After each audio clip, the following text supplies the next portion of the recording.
Luar biasa Pak. Wa syaibah yakhluqu ma yasha wa huwal alimul qadir. Allah Subhanahu wa taala, Dia yang menciptakan kamu, kata Allah. Allah yang menciptakan kita min dha'fin, dalam keadaan lemah. Ulama tafsir, dha'fin pertama pada saat kita masih berwujud sperma, bertemu dengan itu orang medis yang tahu urusan orang kata. Yang jelas di sini dha'fin pertama, kelemahan kita pertama. Apa artinya sperma yang hilang? Apa artinya itu? Apa yang kita bisa banggakan? Allah jadikan kamu dalam keadaan lemah, Summa ja'ala min ba'di dha'fin quwwah. Setelah Allah jadikan kita itu dalam keadaan lemah, Allah Ta'ala kuatkan kita. Di mana kekuatan ini, kata ulama tafsir? Pada saat kita lahir dari rahim, kita bisa bergerak, kita bisa menangis, padahal kita tidak memiliki apa-apa, padahal kita tidak mengerti apa-apa. Summa ja'ala min ba'di quwwatin dha'fa. Setelah Allah jadikan kekuatan, Allah lemahkan lagi. Allah lemahkan. Maka ulun gali-gali kepala baca ayat ini. Allah jadikan kita dalam keadaan lemah.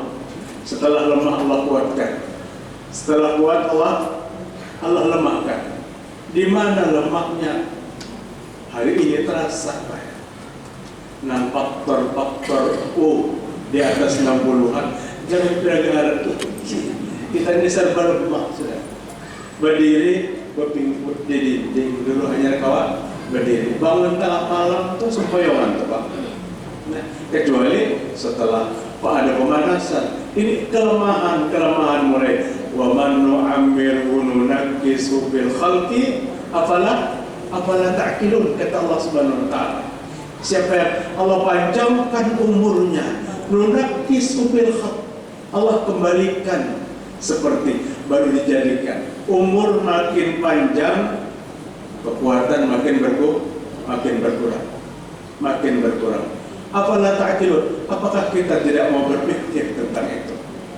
Ayat-ayat ini semua patut kita tanamkan dalam lubuk hati kita yang sangat dalam, di mana sering dalam lubuk hati itu kita mengakui bahwa kita yang paling baik pada orang lain.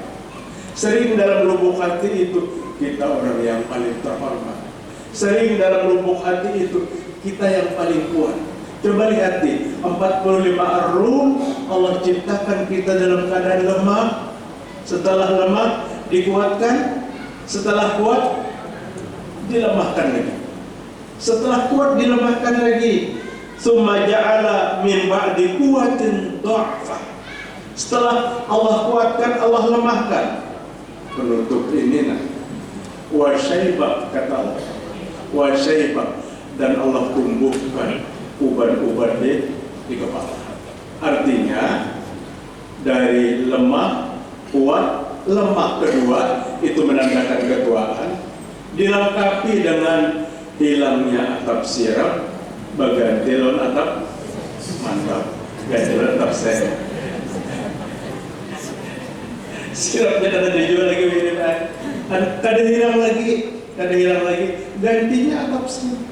Kada kau ditutup-tutupi, kada kau ditutupi dalam kopi yang putih, bagiannya ada dua putih kan.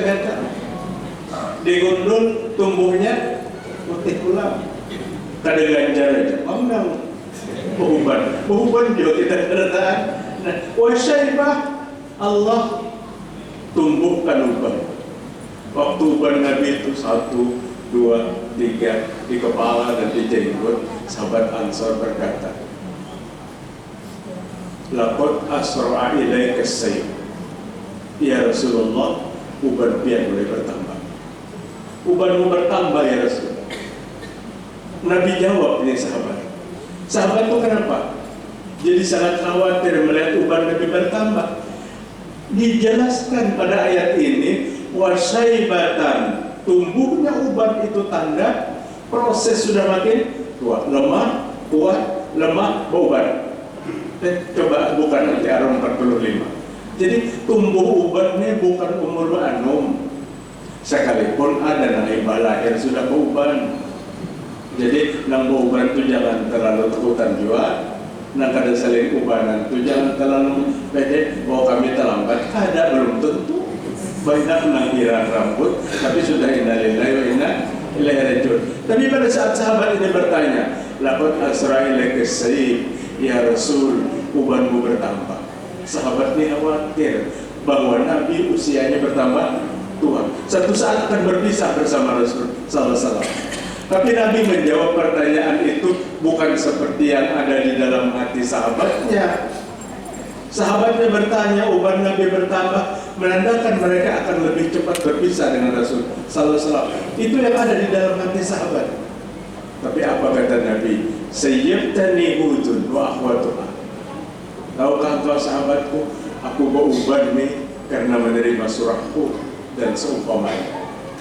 Ibnu Abbas mengatakan surah itu 123 ayat, tapi yang Nabi maksud surah ini 112. Setelah menerima surah Hud 112, Nabi berpikir keras dan uban Nabi bertambah. Uban Nabi bertambah. Bapak Ibu, rupanya berpikir keras itu menambah uban. Tapi ulun dalam memadahkan sampai uban keras benar berpikir kan. Hadis ini bisa dihubungkan dengan doa yang pernah Nabi ajarkan. Apa Nabi ajarkan? Allahumma inni a'udzubika min jaris su. Ya Allah, hamba berlindung kepadamu daripada jiran yang buruk. Daripada jiran yang buruk. Kemudian hamba berlindung kepadamu min zaujin tusayyibuni qoblal musim. Ya Allah, hamba berlindung dari seorang istri yang membuat ubun-uban tumbuh sebelum waktunya.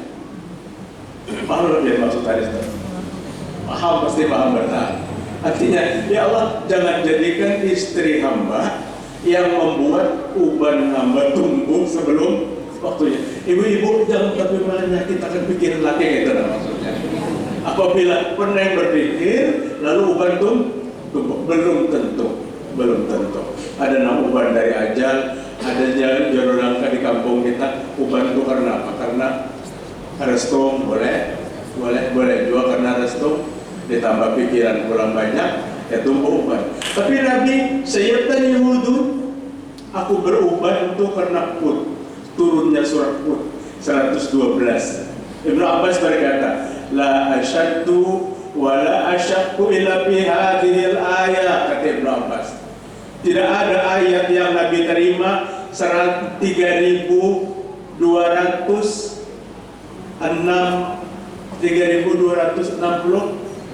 ayat. 6.000, maaf, 6.000. Dahulu 6.666 ayat. Asal zaman penyabat dulu kan, kita kan bisa menghitung. Ternyata 6.336. Kan lihat lagi jumlahnya. Jadi dari 6.000 ayat itu, la asyaddu wa la asaqu, kata Ibnu Abbas. Kadang yang lebih berat Nabi menerimanya kecuali 112 surah. Artinya bagus ayat ini kita renungi.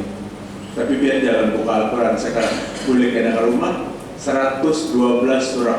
Kalau Al-Quran nangganal, Al-Quran kita bahari persis sebaris. Ayatnya kan panjang. Fastaqim kama umirta wa man taba ma'aka wa la tatghaw innahu bima ta'maluna basir. Itu ayatnya. Kalau kita terjemahkan lafziah, kan berat rasanya. Wahai Muhammad, istiqomahlah dalam Islam seperti apa yang Allah turunkan pada Al-Quran. Ajak orang yang beriman bersamamu, bertaubat bersamamu untuk istiqomah memegang teguh Islam itu. Dan jangan berlebihan dalam agama itu. Allah Maha memantau, Allah Maha melihat dengan apa yang kamu kerjakan. Bapak, apa yang berat pada ayat ini? Namun kita kadang memikirkan, kada berat. Tapi Nabi berpikir tentang ayat ini. Manakala Allah mengajak Nabi untuk istiqomah dalam memegang teguh Islam. Peman taba ma'aka, ajak istiqomah orang yang taubat bersamamu. Kata Ibn Abbas, siapa yang taubat bersama Nabi Muhammad SAW? Sahabat Nabi. Siapa lagi waman maka umat Nabi sampai hari kiamat. Artinya kita masuk dalam ayat itu. Kita yang hadir ini masuk dalam ayat itu. Orang yang beriman kepada Nabi sampai datangnya hari kiamat termasuk dalam golongan orang yang bertaubat dan beriman bersama Nabi kepada Allah Subhanahu wa taala. Ini yang membuat Nabi kencang berpikir. Pada saat Allah mengajak Nabi istiqomah, apakah Nabi kurang istiqomah? Nabi itu orang yang paling istiqomah dalam agama. Allah tunjuk Nabi sallallahu alaihi wasallam khatamul anbiya wal mursalin. Kemudian apakah Nabi khawatir sahabatnya tidak istiqomah? Tidak. Sahabat Nabi orang paling istiqomah. Khairun nasu qarni, tsumma alladziina yalunahum, tsumma alladziina yalunahum. Orang yang terbaik hidup pada zamanku. Siapa yang hidup di zaman Nabi? Sahabat Nabi. Kita kan hidup di zaman Nabi.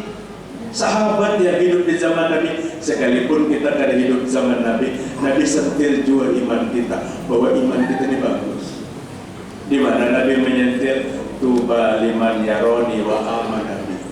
Tsumma tuba liman lam yaroni wa amana bi. Beruntung orang yang melihat aku, sahabat, beriman kepadaku. Tapi lebih beruntung orang yang tidak melihat aku dan beriman kepadaku. Artinya Rasul menyentil tentang baiknya iman-iman umat Nabi di akhir zaman. Tanpa melihat wajah Nabi kayak apa, akhlak Nabi seperti apa, senyum Nabi kayak apa. Karena melihat dengan mata kepala. Tapi sesuatu yang dikatakan melihat itu tidak mesti dengan mata kepala. Melihat yang Allah sebutkan dalam Al-Quran, Nabi sebutkan di sekian banyak dalam hadis, itu paling banyak dengan ilmu. Afala yanzuruna ilal ibili kaifa khuliqat. Maka kamu tidak melihat kayak Allah menciptakan unta. Kada ada yang melihatnya, kada ada yang melihatnya. Nah, bapak-bapak hadirin rahimakumullah.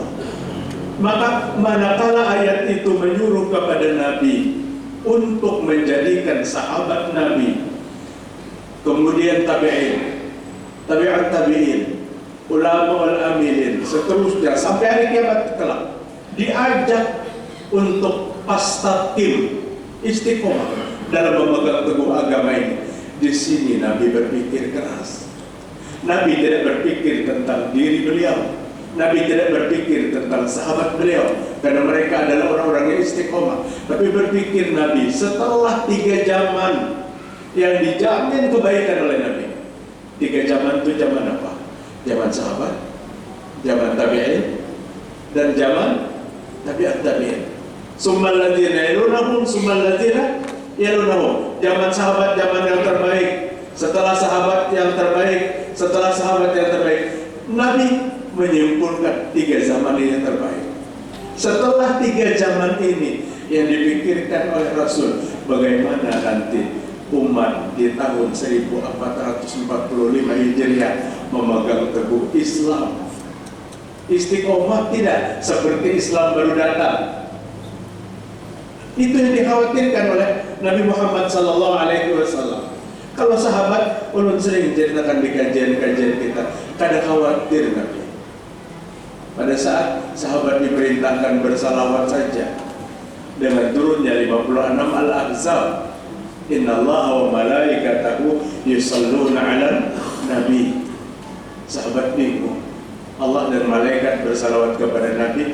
Wahai orang-orang yang beriman, bersalawatlah. Perintah bersalawat ini datang, salawatnya belum diajarkan. Gak ada yang tahu salawat itu bunyinya kayak apa. Tapi perintah bersalawat ada. Menjadikan sahabat mulai bimbang. Sahabat berkumpul bersama menemui Rasul Sallallahu Alaihi Wasallam. Waktu itu Nu'man bin Bashir sebagai juru bahasa dialognya dengan Rasul, mewakili sekian banyak sahabat.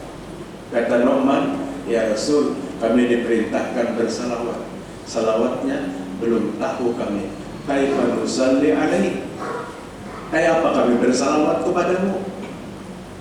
Padahal sahabat-sahabat itu pintar-pintar luar biasa. Kecerdasan manusia tidak ada yang melebihi kecerdasan sahabat Nabi. Mereka mampu menyampaikan apa yang Nabi lakukan tidak kurang sedikit pun sampai hari ini. Nabi berwudu seperti ini, Nabi sholat seperti ini, Nabi berjalan seperti ini, Nabi bersama keluarga sampai kepada kita. Padahal sahabat tidak dibantu oleh Allah, tidak dibantu oleh rekaman, tidak dibantu oleh macam-macam. Artinya dia cerdas luar biasa. Kalau sahabat itu tidak cerdas, agama akan sampai ke kita. Tapi kecerdasan sahabat itu yang tidak pernah kebablasan, kecerdasan yang terkontrol oleh iman dan hidayah Allah Ta'ala.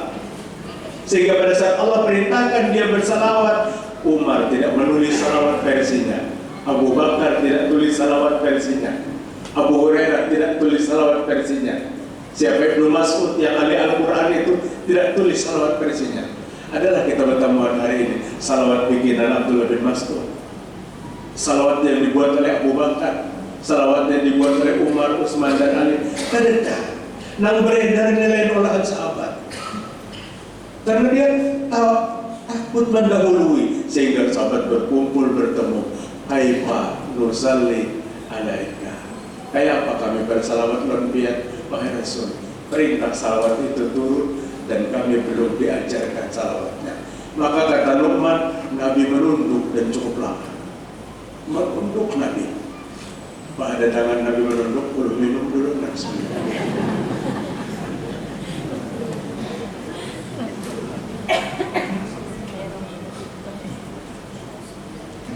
Mbak itu Nabi mengangkat muka.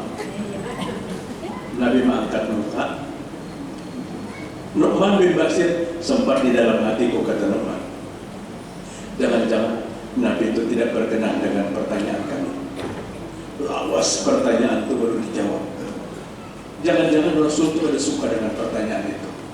Setelah itu Nabi bangkit, kulu, baca oleh kalian. Ini salawatnya. Itu salawat yang pertama kali Nabi ajarkan. Kulu Allahumma salli ala Muhammad wa ala ali Muhammad kama sallaita ala Ibrahim wa ala ali Ibrahim wa barik ala Muhammad wa ala ali Muhammad kama barakta ala Ibrahim wa ala ali Ibrahim innaka Hamidum Majid. Apa lagi kalau kita Pak? Kamu kan hafal kan kalau sholat isya lagi kita. Itu salawat Ibrahimiyah yang dibaca di waktu tasyahud. Semua sahabat waktu itu membaca salawat yang sama. Inilah kesetiaan sahabat Nabi. Kesetiaan sahabat Nabi. Mereka tidak mau mereka-reka satu amal ibadah tanpa kontrol, tanpa melapor, tanpa berkata kepada Nabi Sallallahu Alaihi Wasallam. Kalau Nabi mengetahui mereka melakukan sesuatu yang Nabi ajarkan, Nabi yang bertanya, siapa yang membaca itu tadi setelah tidak? Apa bacaannya? Hamdan katsiran thayyiban mubarakan fi. Setelah salam. Kenapa Nabi tanya? Karena Nabi tidak pernah mengajarkan itu. Sami Allahu liman hamidah. Hamdan katsiran thayyiban mubarakan fi. Maka salah seorang sahabat berkata, saya Rasulullah, ulunna membacanya. Tentu dengan gemetar karena Nabi kan mengajarkan. Tapi Nabi mengatakan, malaikat berlomba-lomba sekian banyak mencatat kebaikan dari bacaan yang kau baca. Artinya Nabi setuju tidak? Setuju. Nabi setuju. Sahabat maulahnya dan Nabi setuju. Apalagi nang dia sahabat itu Nabi setuju. Amalan Bilal bin Rabah 2 rakaat setiap selesai wudu. Bilal, apa aja dalam Islam yang kamu terus mengamalkannya? Kata Bilal, setiap berwudu maka sholat sunnah 2 rakaat. Tapi Bilal bertanya, kenapa ya Rasul? Allah memperdengarkan di telinga Nabi, artinya pendengaran dibuka hijab, bunyi terompahmu di surga, terang. Nah kayak Bilal berjalan. Ini keakraban Nabi loh sahabat tuh, cara berjalan sahabat aja Nabi kenal. Karena apa? Amalan itu Nabi setuju. Namun hari ini kita berulang-ulang seorang, siapa yang meluruskan? Bertakun kita lawan siapa? Dan kita kan ada hak. Jika kita ini orang yang doyan makan, ini menunya sudah disiapkan Nabi di atas meja. Ini haruan babakar, ini popoyogo ubar, ini kikil sop kikil kambing, ini kare kambing, ini lengkap nih. Tinggal datang kita menikmati. Tapi keangkuhan manusia dikatakan yang diresep oleh Nabi ini kada tepat. Dia bikin sendiri, diolahnya, direkayasa sendiri sehingga mengalahkan sesuatu yang jelas resepnya itu sunnah dari Nabi Muhammad SAW. Bangkit lagi dengan berita-berita kepalsuan. Apa yang bangkit? Apabila mengamalkan ini, maka ganjarannya ini. Kalah ganjaran yang didukung oleh hadis sahih itu kalah. Maka kata para ulama, mengamalkan sesuatu yang tidak jelas perintahnya akan melemahkan semangat kita untuk mengamalkan sunnah. Mengamalkan sunnah melemahkan semangat kita. Kenapa? Kadang-kadang hadis-hadis yang jelas sekali kepalsuan itu didukung oleh iklan yang luar biasa. Fadilatnya luar biasa tinggi. Maka bapak-bapak hadirin rahimakumullah, kemuliaan sahabat Nabi seperti apa yang kita ceritakan pada ayat itu karena keistiqomahannya memegang teguh agama Islam ini. Keistiqomahannya memegang teguh Islam, dan kepada kita dituntut sehingga Nabi berpikir keras, uban Nabi keluar satu persatu memikirkan kita. Islam hari ini masih Islam aslikah? Islam yang sudah dimodifikasikan? Jangan sepeda motor aja, yang dimodifikasi sampai ke Islam dimodifikasi habis. Hari ini bapak-bapak ulun sering berulang-ulang sampaikan itu apa? Islam datang untuk mengislamkan, bukan untuk menjadikan Islam sebagai pembenaran, bukan. Mencari kebenaran dalam Islam, jangan pembenaran dalam Islam. Program diatur setinggi mungkin, kemudian dicarikan ayat yang dipaksakan sebagai pendukung, dan ini pembenaran. Nabi Sallallahu Alaihi Wasallam melihat ini yang menjadikan berpikir keras. Apalagi Allah katakan, wala tatghaw, jangan berlebih-lebihan di dalam Islam. Apa berlebih-lebihan dalam Islam itu? Nah, kada diajarkan diakui sebagai syariat Islam. Kada dari Islam itu diakui sebagai syariat Islam. Bapak-bapak, ibu-ibu, sebuah hadis Rasul yang cukup menakutkan apabila kita membaca apa kata Nabi Sallallahu Alaihi Wasallam, abghadun nas ilallah ta'ala, semurka-murka Allah kepada manusia. Abghadullah ilan nas salasa, semurka-murka Allah kepada manusia itu 3. Jaga murkanya 2 kali disebutkan. Allah murka, ini lebih semurka-murka, murka yang berlapis-lapis. Amun bahasa kita sarik benar Allah Ta'ala. Semurka-murka Allah itu ada 3. Yang pertama apa? Mulhidun bil haram, berbuat pelanggaran di tanah haram, pelanggaran akidah terutama. Karena bahasa mulhid itu 180 al-arab wa yulhiduna bi asma'i. Artinya mulhid itu pelanggaran akidah. Walillahil asmaul husna fad'uhu biha. Milik Allah asmaul husna 99. Fad'uhu biha, berdoalah kepada Allah dengan menyebut asmaul husna. Ulun tumak bangga sampai hari ini. Ulun berulang-ulang kisahkan di waktu ulun diundang di Dewan Tara 5 acara tasmiyah akikah, disuruh ulun ceramah stumat seperempat jam. Kemudian selesai itu baca doa tuan guru kita Kiai Haji Abidin Ja'far LCMA yang membaca doa harum luar biasa. Begitu mengangkat tangan, ya Allah, ya Rahman, ya Rahim, dan mati ulun ada 20 puting aja dan sampai sini ke 99 ya Pak. Seorang yang usia beliau lebih daripada 70, tahun masih lengket, belum dia di hadapan Allah, masih lengket 99 Asmaul Husna beliau. Ya Allah, ya Rahman, ya Rahim. Kita hanya kayak ke 99-nya, tapi ada apa? Jangan 99, 9 ini kita ada apa? Namun nama artis, nama belok-belok apa berarti habis beliau membaca ke 99-nya Asmaul Husna, doa beliau pendek padat. Yang dipinta tuh kada bertele-tele, tapi berarti beliau sedang meletakkan doa itu di atas 180 al-a'raf. Walillahil asmaul husna fad'uhu biha. Milik Allah Asmaul Husna itu, nama Allah yang baik itu. Berdoalah dengan menyebut, memanggil kepada asma Allah. Ayat ini berita sekaligus larangan, jangan berdoa memanggil nama selain daripada nama Allah. Nama siapa aja? Nama siapa aja? Ayat ini sekaligus larangan berdoa kepada nama selain Allah. Mau nama, mau pangkat, mau kedudukan, tidak boleh kecuali kepada Allah Subhanahu wa Ta'ala. Nama Allah yang 99 itu. Kan sering kita mendengar orang berdoa kadang-kadang sebelum melaksanakan sholat hajat berjamaah, ya arwahil muqaddasi ya aqisuna, wahai roh-roh suci tolong aku. Ngeri Pak melihat terjemahnya. Di mana agama kita menyuruh berdoa dalam roh-roh suci? Roh-roh suci dimaksud roh siapa?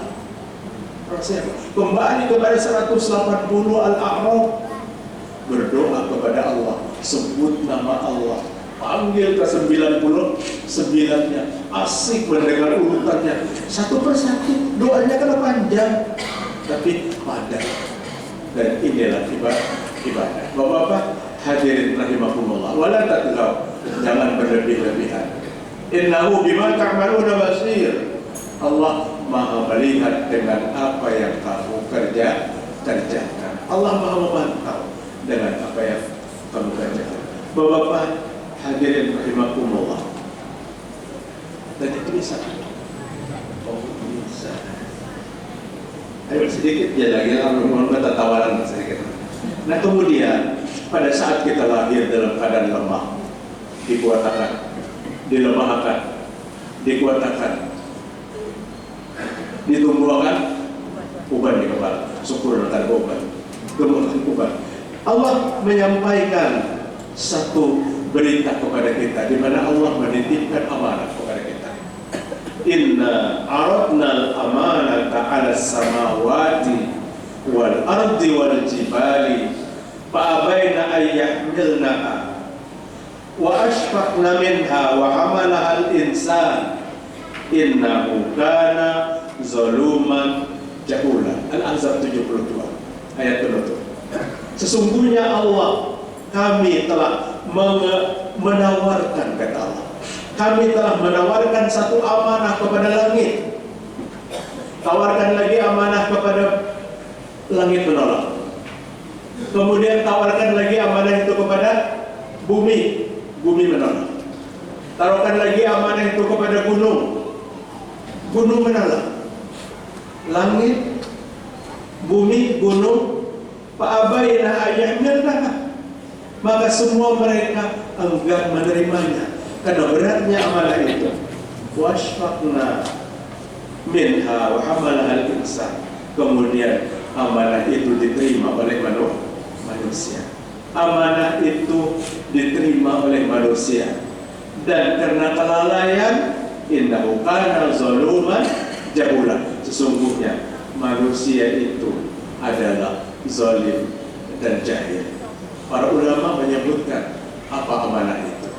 Amanah itu apa yang Allah sampaikan pada surah Az-Zariyat ayat 56. Wa ma khalaqtul jinna wal insa illa liya'budun. Tidak aku ciptakan jin dan manusia kecuali untuk beribadah. Amanah itu adalah ibadah. Ibadah dipersembahkan kepada Allah, karena kata ulama tafsir, illa liya'budun illa liyuwahhidun. Tidak Allah ciptakan jin dan manusia kecuali untuk beribadah, yang ibadahnya kepada Allah semata. Jangan dengan ibadah itu menyebutkan Allah. Liya'budun itu tafsirnya liwahidun, artinya mengesahkan Allah Ta'ala. Bapak-bapak hadirin rahimakumullah. Sudah disana. Banyak beberapa ayat kata yang kita bisa hubungkan kita sama. Mudah-mudahan Allah Ta'ala memberikan ilmu yang bermanfaat kepada kita. Mudah-mudahan Allah menerima amal ibadah kita, mengampuni segala kesalahan dan dosa-dosa kita. Subhanakallahumma wa bihamdik, asyhadu an la ilaha illa anta, astaghfiruka wa atubu ilaik. Assalamualaikum warahmatullahi wabarakatuh.